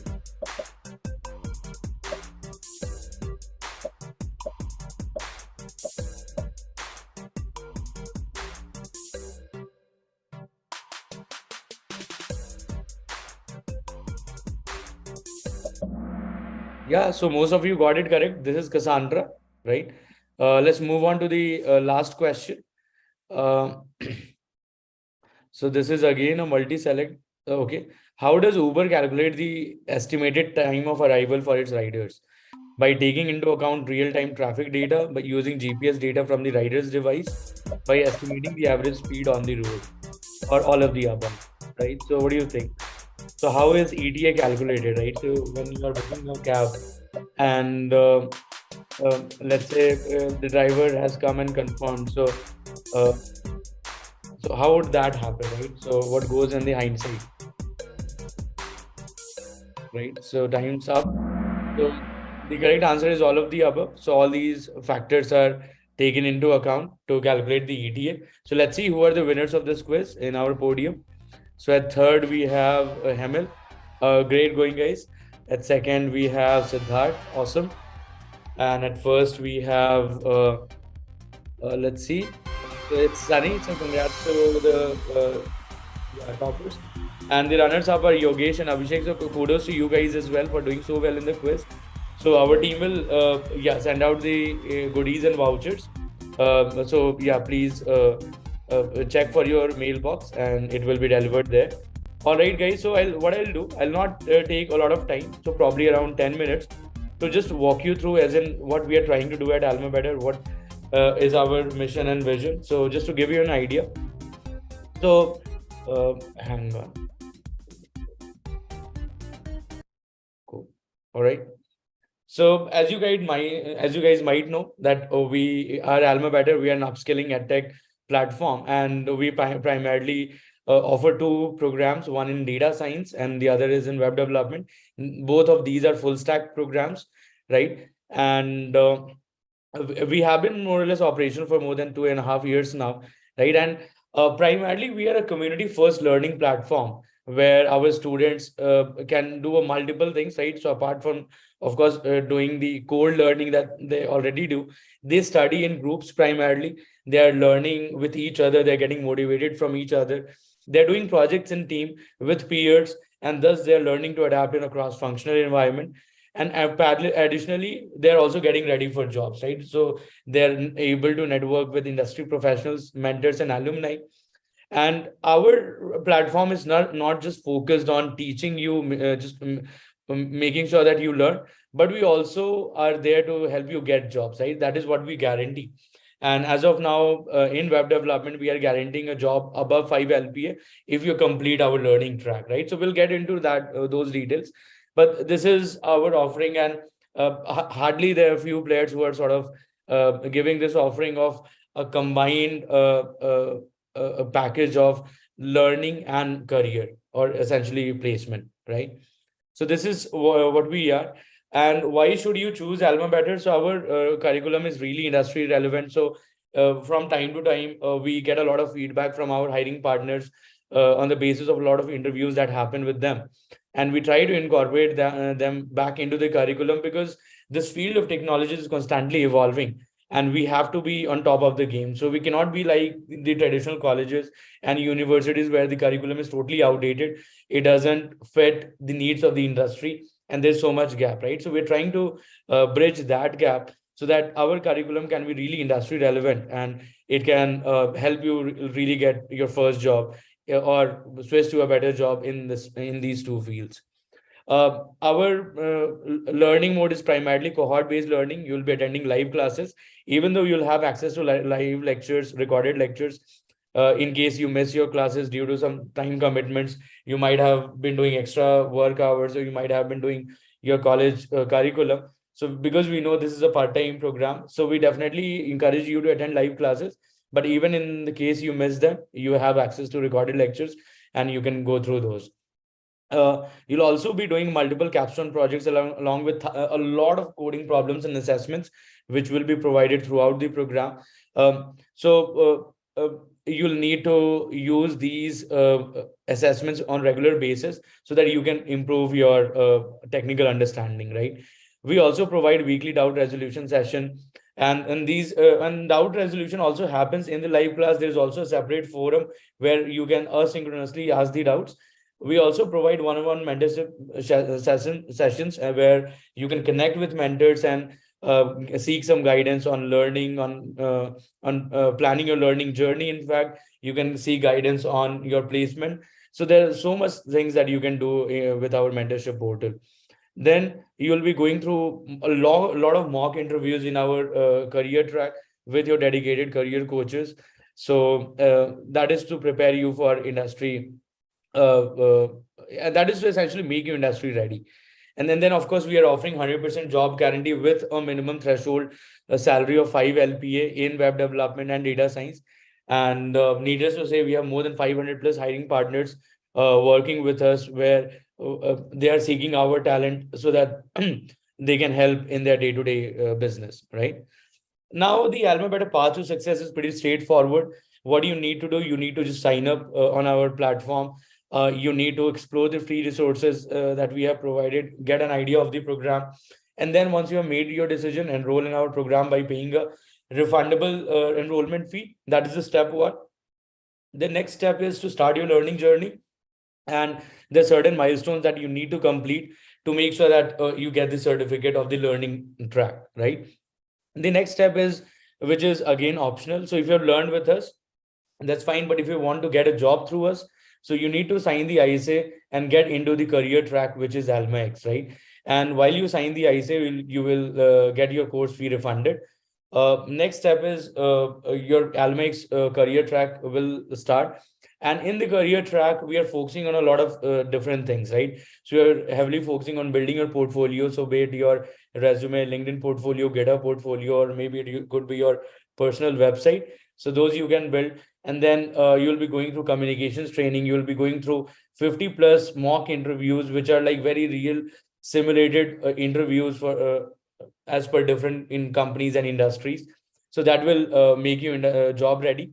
And then as soon as we see that, okay, you are more or less pretty prepared, so we share your profile with our hiring partners, and you do interviews with them, and eventually you land your first job, or you switch to the first job in your career, right?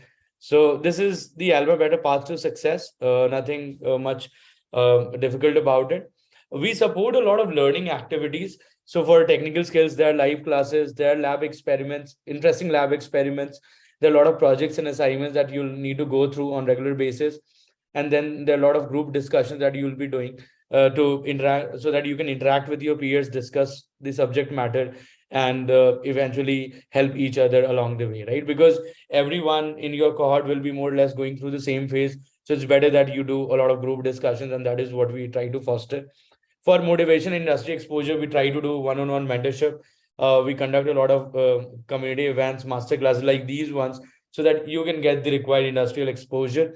And then we also encourage community participation. Community is at the core of our offering, and that is what we try to do.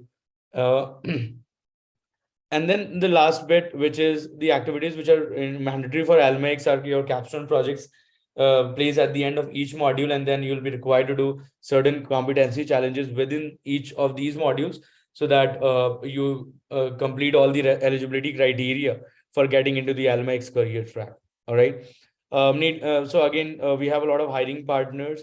So quickly, what I'll try to do, I would want to share the dashboard basically with you. So you need to just go to the website, click on sign in, right? I hope my screen is visible. All right. So once you are in the Grow app, so let's say if you're interested in web development, you can change your goal to web development here. Sorry. And this is the view that you'll see for an enrolled learner. So you see all your classes here, right? So all your live classes will appear here. And this is how you join your live classes. So this happens in our AirMeet platform. And let's see if I do, if I enter this event. So I'll just show you that as in how this happens. So cool. And so of course you'll need to log in, and I can show you another account through which I am logged in, and just bear with me for a moment. So let's take an example of the data science course. I think I should be able to access that particular class. And so once you are, let's say, registered, you will be inside the event, and this is how you see your schedule. So you can click on view schedule from the top left, and you can see all your classes here. You can bookmark the upcoming, and the classes which have already happened, you can click on simply on watch replay, and you can not only see the video lecture as in the recording, but you also have access to the class chats and Q&A, which is very important, as in because you would want to know as in what kind of questions the class asked, and if you have missed out on those, you can quickly get back to these, right? And Additionally, दो conditions हैं announce कि area where what we do, we encourage our students to form teams and we create those tables. So now these tables are 24/7 accessible. So I can join, you can join your, let's say, table with your peers and start doing audio, video, and screen sharing conversations with them on the go, right? And this is accessible 24/7. So you don't even have to think about, or there are no restricted hours.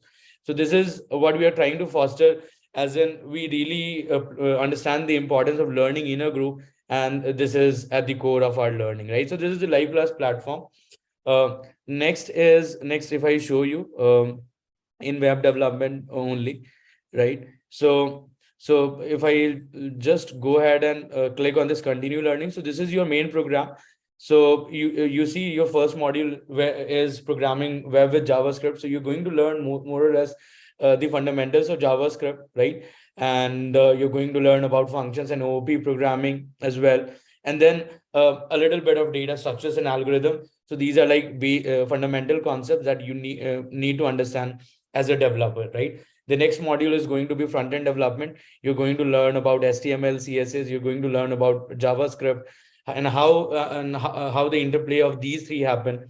Next, you'll learn a famous front-end framework on top of JavaScript, which is React, and we'll be teaching not only basic React but also advanced React. And then there is a capstone project in the front-end module. Then in backend, you'll learn about databases. You'll learn about non-relational databases as well. You learn about Node and Express and how you can write a Node APIs. And then there is a capstone project at the end of this module as well. In the fourth module, you're going to learn about coding fundamentals, right? So there's so many concepts you can browse on your own. And then there are like certain specializations that you can pick. So the first specialization is system design, and these specializations will be chosen based on your performance and your profile, so that you can pick the most rewarding specialization. So there is one on system design, and the second specialization is on advanced front end, and the third one is on blockchain development, which is essentially the Web3, right? So this is how the curriculum more or less stands.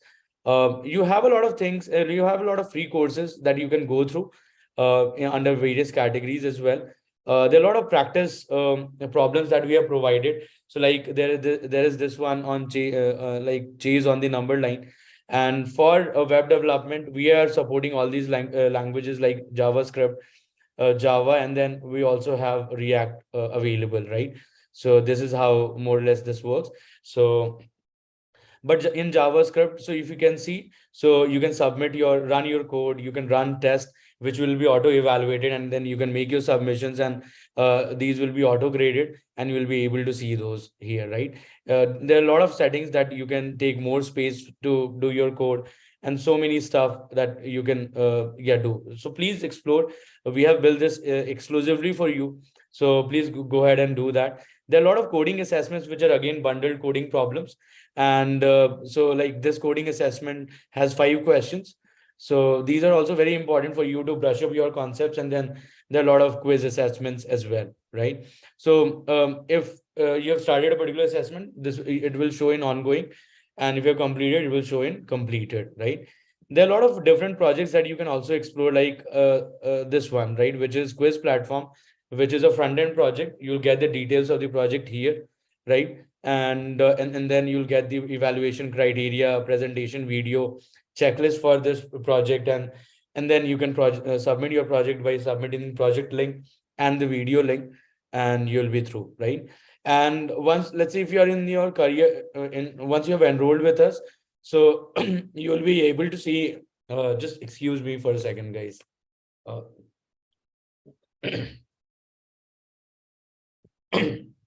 Yeah, excuse me. So you'll be able to see your what are the things that you have completed, and have you met your eligibility criteria to qualify for the career track, right? So you'll be able to see all of these here. And then there is a mentorship portal where you can go ahead and book, let's say, a guidance session. And additionally, you can also book mock interview sessions on certain concepts too, right? So this is what we have built for you. And additionally, there is a help desk, which is the support forum, where you can not only raise your general queries, but there is also a forum which is associated with each lesson that we have, right? So let's go ahead and look at a particular lesson. And if you look at this is divided into multiple activities. So you can go through the video, you can go through the material here, and then there is a coding assessment, and then there is a quiz assessment. You can move on from activities to activities using this right and left arrow. You can also click on this lesson to get the entire module's curriculum at one place, and you can switch to any particular lesson directly from here without going back.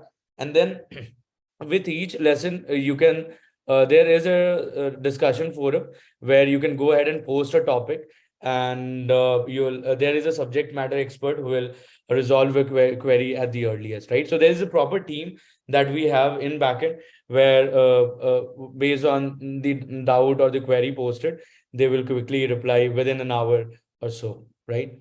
And then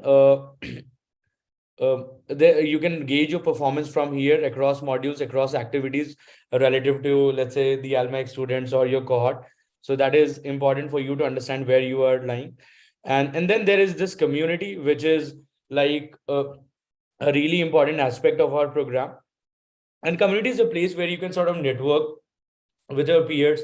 You can have a place where you can spend some relaxed time, because we understand that learning can be exhausting. So there is a place where you can actually find some sort of freedom, right?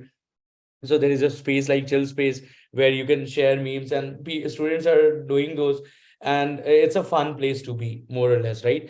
You can also do a lot of networking, so you can find people from your geography. So let's say you come from the city of, let's say, Patna, so you can go ahead and find people who are from Patna, and based on this you can sort of network and find best peers for yourself. All right, so this is what you can do. There is a message box, there is a notification, and one really good thing about is there's not only the web app, but there's also a mobile app which is pretty exclusive for AlmaBetter members. All right, and then you can find your certificates from here, and you can share these certificates over social media, and you can add them as credentials over LinkedIn as well. You can get the program information and other stuff from here, right? So this is the basic dashboard walkthrough I just wanted to do, guys. And so I'll now take up, let's say, the last questions, because we are running out of time. We have already struck 10. So if there are any questions, I don't think there are any questions. So probably, guys, I think we can conclude this session. So I hope this session was really helpful for you guys to understand the concepts, very basic concepts in web development, where you today learned primarily about how to think about designing a system such as Uber. And towards the end, we discussed about how we are trying to educate people in this field of web development. I also gave you a walkthrough of the platform. So I hope you guys have much clarity on it. So we'll wrap up this session for now. And if you have any questions, so please share your queries at admissions@almabetter.com, and our team will get back to you as soon as possible. You can also place a callback request from your dashboard if you want to get really early attention and get your query resolved, right? So thank you so much again for taking your precious time out for this masterclass, and I hope you guys had a great time. We'll come back this Saturday again with an interesting masterclass. So that is more or less focused on data science, but that is again a very good masterclass. So if you're if you want to learn something new, you can join that masterclass as well. And please fill out the feedback form, and we'll share all the event summary recording. We'll also distribute the certificates and the goodies for the quiz winners over email. And in case, let's say, if there is any discrepancy, you can reach out to the team, and we'll try to resolve your query at the earliest. So thank you so much, guys, again, for being such a wonderful audience. Even though we didn't have much volume of attendance, but I hope the content which was discussed, that was really helpful. And I hope you are now able to take out something important from this session. So I'll see you guys later in the next episode of Masterclass. So till then, enjoy and have a great time. And so one more thing. So guys, I'll just want to share the final bit. So before you sort of go ahead, so the final thing is, there is a new cohort which is starting on 24th March, which is cohort Casper. So you can use this coupon code Uber35, and this will help you get 35% off on your enrollment fee. So please do that. What you need to just do there. So what I'll do, I'll just share my screen and will give you an idea as in how that can be done. So I'll just open one account and will show you as in how you can do it. So you need to first, of course, make sure that you are in the correct goal, because goal is important. You can go to here to the payment page. So there's already a coupon code, but that just gives you 20%. But because you have attended this masterclass, you can avail 35%. So you can go ahead and apply this, and you can save more than 10,500 rupees, and you'll just be required to pay 19,499, and you can go ahead and make the payment, right? So just wanted to share this surprise with you, because we really value people who share who commit their time with us, and this is our one way of rewarding you. So please do that. The code is Uber35. So I'll just ping that in the chat as well, and request the team to also share this over LinkedIn and YouTube from where the other attendees have joined. So with this note, guys, I'll wrap up this session. So thank you so much again for joining this class, and I'll see you again. So bye, have a great night, and enjoy your time. So Thank you, everyone.